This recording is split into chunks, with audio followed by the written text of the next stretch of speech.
بالأمس كنت أسمى خالد، واليوم يقال لي الشيخ فلان، وما أنا والله إلا حسنة من حسناتك،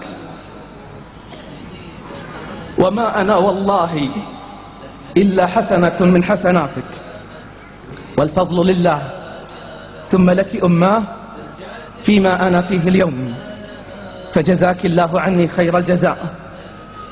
فيا صاحبة الثغر الباسم، ويا صاحبة العطاء والقلب الرحيم، إليك أيتها الجوهرة الغالية، إليك يا صاحبة النبع الصافي، للتي مسحت دمعتي وغسلت عذرتي، للتي أطعمتني وسقتني بيدها، لمن جعلت صدرها مسكنا لي وعينها حارسة لي.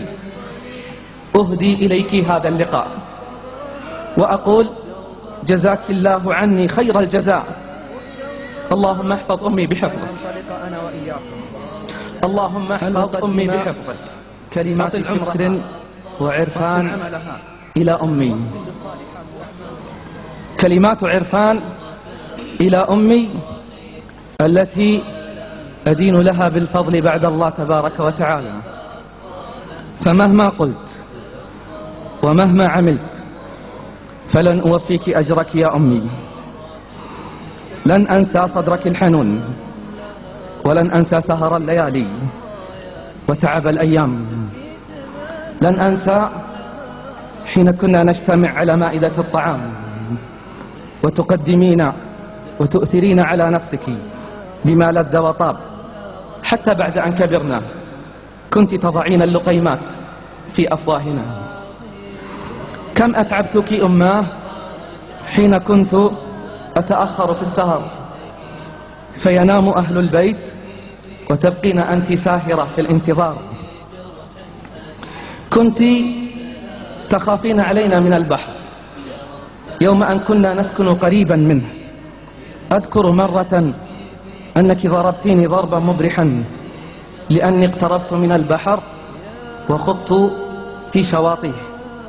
كنت صغيرا لم أعرف السبب، لما كبرت عرفت. لقد كان خوفك علي هو الدافع.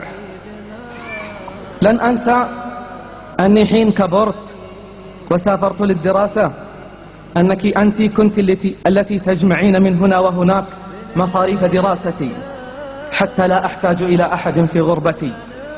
يا الله، كم كنت أتعب حين أرجع في الإجازات ويأتي وقت العودة للسفر.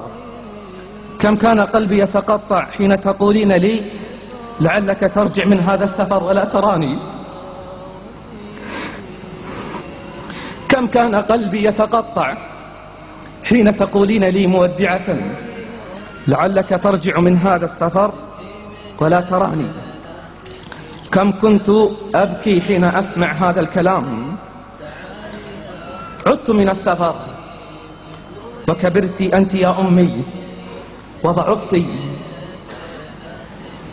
كبرت أنت يا أمي وضعفت، ولقد أعطيتيني وإخوتي أحلى سنين العمر. كم دافعتي من أجلنا، كم ضحيتي في سبيلنا. لقد تحملتي همومنا وسعيتي في حاجاتنا حتى بعد أن أصبحنا يا شيخ. أنا ولدي وحيدي والله يسلم هذا البيبان كلهم صكاهم عني،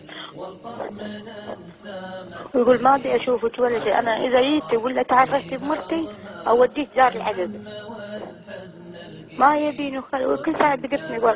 ولدك؟ ولدي ما عندي غيره يا شيخ. اي والله ولدي.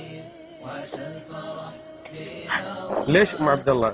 فكك البيبان عليه وفكك كلهم، ماكو كل شيء مسويت له انا، ما اخليه، بس مرته ما تبيني.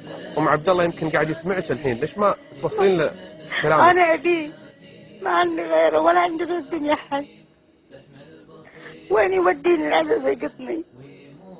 ترضين تشتكين عليه في المخفر ام عبد الله؟ يا بس انت شايف الباب كله سكر طافه، كل ما سكر قلبي يروح. تدعين عليه ام عبد الله؟ لا ما دعيت الا بالهدايا عليه. لا زلت تحبينه ام عبد الله؟ اموت على ولدي، ما عندي غيره، بغيت اموت علشانه. ابيكم يا رب تقولون له ليش تسوي امك كذي؟